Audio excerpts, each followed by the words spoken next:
What up, S fam? It's your boy Drill Sergeant Lynch. Drill Sergeant Lynch back again with another motherfucking video. S fam, basic trainees, get ready to go to the Army. Check this out. I'm getting ready to explain to y'all what you should expect within weeks 4 through 6 of basic training, right? So, at the end of week 3, y'all are gonna conduct a field training exercise for 24 hours called the hammer. So during the hammer, y'all are going to go over your basic individual movement. Y'all may go over a communications class when having to deal with the radio. Y'all are going to go over how to set up a patrol base. You're going to learn your priorities of work, your basic stuff of you becoming to be a soldier, okay?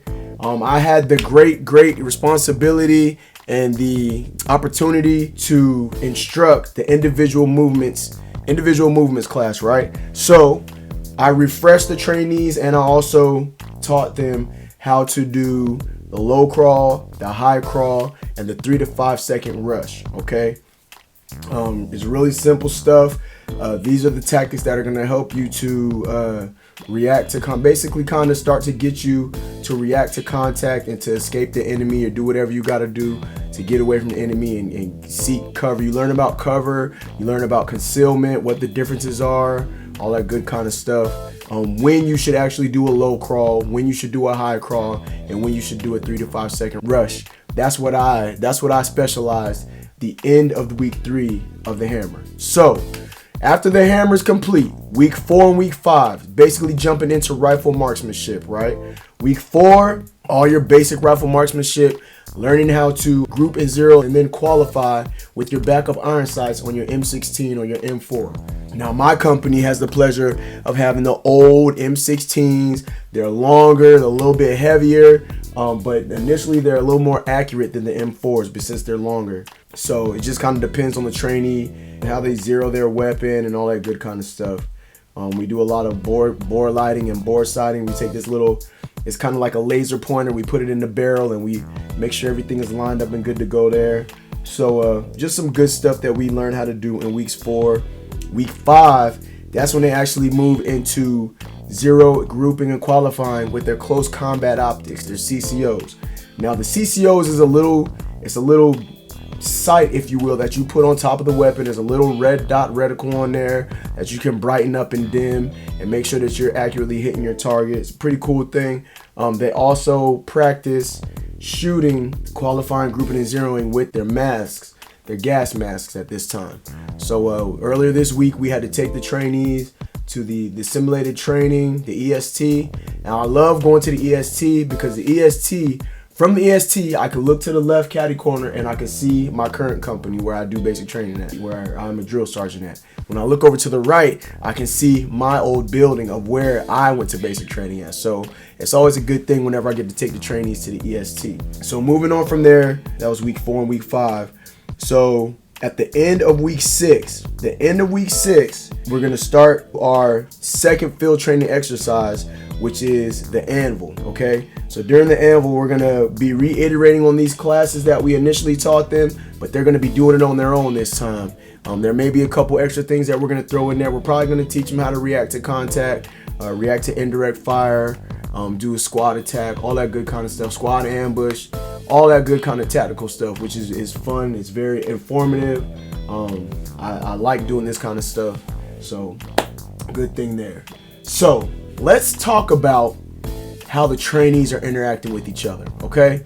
At the end of week 3, if you're a basic trainee, you're probably gonna just start to get comfortable in accepting the fact, look, I'm here, I'm at basic training, I still got like 6 weeks left, I'm not going anywhere, 6 to 7 weeks left, not going anywhere. I'm learning more about these people that are around me that I never met before. I'm learning who I like and who I can and can't work with. That's how it's probably gonna be during week 3 and the end of week 3. Moving on to week 4 and week 5, you're gonna start learning more about these people and the ones that the ones that are a problem. Oh, another big thing. At the end of week 3, we choose our top 3 and our bottom 3. We let the trainees choose their top 3 performers and the bottom 3 performers.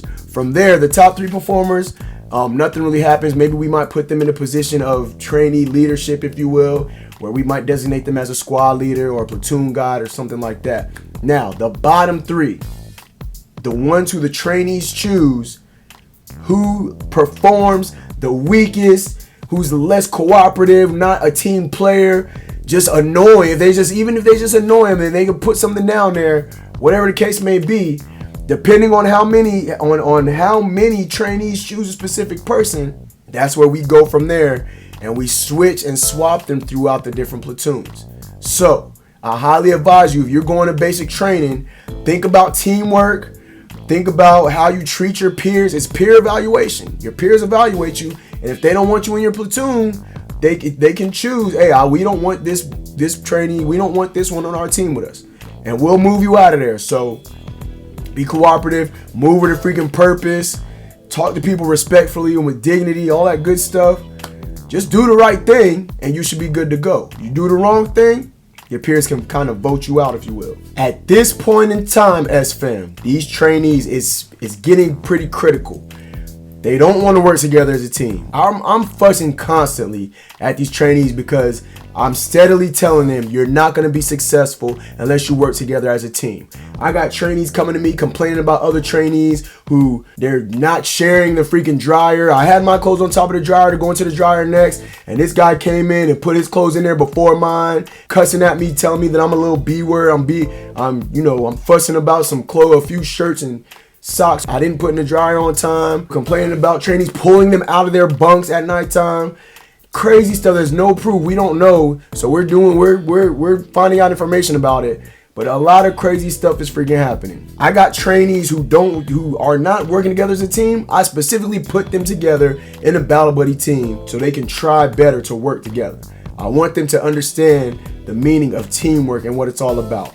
We even got a bunch of holdovers from another company coming to our company. They brought electronics. It's just crazy. They're fussing and fighting with each other. They're still leaving their wall lockers unsecured. You have a lock.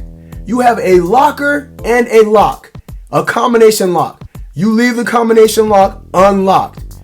I don't know how, S-Fam. But the weather starts stirring up inside the building. The tornadoes come inside the building and they pop them locks off them lockers. And I don't know what happens with the trade. I don't know how it happens. I don't know how and why. But if they would lock up their lockers, the weather wouldn't come and mess up their rooms. So moving on to week 5 and week 6, learning about the different trainees, who you can and can't work with, people who start getting annoyed with. This is where, in my eyes, the big crazy stuff starts happening. And then, of course, you got like sick call and self-care, stuff like that. Trainees start learning about that stuff. I can go to sick call, I can go to self-care, I can go to athletic trainer. And you got a lot of people who start missing out on training, and we got to, get them back to the barracks and all that good stuff. But good thing is, by this time, week 3, once they go over the white phase, at the end of week 3, they go to white phase. Beginning of week 4, go to white phase. Once they move over to white phase, they can now start going to these places by themselves. You can walk over to the troop medical clinic. You can walk over to the athletic trainer. You can walk to sick call, all that good stuff. So we allow them, we give them that privilege, and we put that trust in them to go there and do what they got to do and come on back. It's as simple as that. You earn it. No one is entitled to the privileges that we give them. You got to earn the privileges. So do the right thing, and we keep it moving from there. I don't know. Sometimes the drills start getting on each other's nerves too, drills. So you got to think about it. Moving on into the cycle, depending on how heavy y'all are working and all that good kind of stuff, y'all going to get burnt out. Thing that I hate the most, drill sergeants start talking about each other behind each other's backs, or maybe they talk to each other. They talk to one battle buddy about another battle buddy, but then they don't tell that battle buddy that they're talking about what issues they have with them. Same thing that happens with the trainees, same things that happen with the drill sergeants, and I hate it. I hate it because all it does is create a negative environment, toxic environment for us to operate in. Trainees are already getting on the drill sergeant's nerves, so it's just getting crazier and crazier. But yep, so we're gonna move on week 6. We're gonna do our second field training exercise. After that, once they complete the anvil and we come back to the barracks, we do a little bit of recovery, then they should jump into blue phase. Hopefully, if they're on their P's and Q's, if the commander and the first sergeant agree with it. So that's all that it is, basically. I don't know. I hope that I gave y'all some insight on what y'all can expect on weeks 4 through 6. This is white phase of basic training. If y'all got any questions, just make sure y'all hit me up. Ask me any questions y'all got. I want to give a big shout out to all the drill sergeant candidates that are getting ready to graduate from drill sergeant school. I got a couple of them hitting me up on Snapchat, on IG. Got a couple of them hitting me up and letting me know. I'm also on YouTube. Hit me up with these comments. In fact, I'm gonna leave a comment down here, right here, of one of my battle buddies who's at the school right now. She says she just completed week 6, just completed set 6, and she's on her way down. I told her it's all downhill from here, battle. You got this. And I'm calling her a drill sergeant because she got it. I know she freaking got it. So anyway, S-Fam, it's your boy Drill Sergeant Lynch. I appreciate y'all for hitting me up. We almost at 9K subscribers. Big shout out to another military YouTuber, Ben Allen. He just hit 9K. Congrats, Ben. S-Fam, salute to you. Do what you got to do. Stay focused and motivated. Stay focused and motivated. It's your boy, Drill Sergeant Lynch. I want to thank y'all so much again for checking your boy out. Holla at your boy. Deuces. Here's the guy that makes the food taste better. Here's the guy that makes the food taste better. There you go. Take your balls.